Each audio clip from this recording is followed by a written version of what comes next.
ঢাকার দুহার উপজেলায় শীতার্তদের মাঝে শীতবস্ত্র বিতরণ করেছে শ্যামস 92।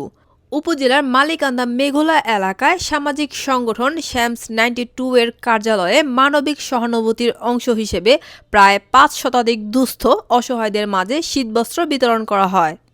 শ্যামস 92 এর সভাপতি মোহাম্মদ ফজলুর রহমানের সভাপতিত্বে ও সাধারণ সম্পাদক মুরাদ হোসেনের সঞ্চালনায় উপস্থিত ছিলেন মালিকান্দা মেঘলা স্কুল অ্যান্ড কলেজের ভারপ্রাপ্ত অধ্যক্ষ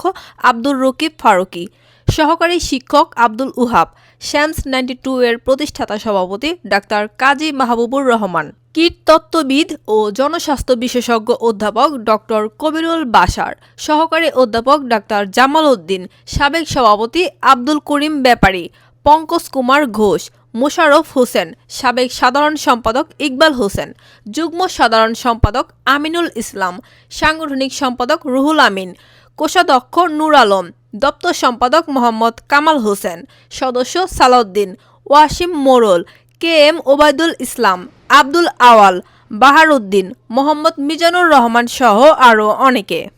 এ সময় শ্যামস 92 এর সভাপতি মোহাম্মদ ফজলুর রহমান বলেন, এই কর্মসূচির মাধ্যমে অসহায় ও দরিদ্র মানুষের হাতে কম্বল ও শীতবস্ত্র তুলে দেওয়া হয়, যাতে তারা শীতের কষ্ট থেকে কিছুটা স্বস্তি পায় এবং সকল মানবিক কাজে মানুষের কল্যাণে পাশে থাকবে শ্যামস 92।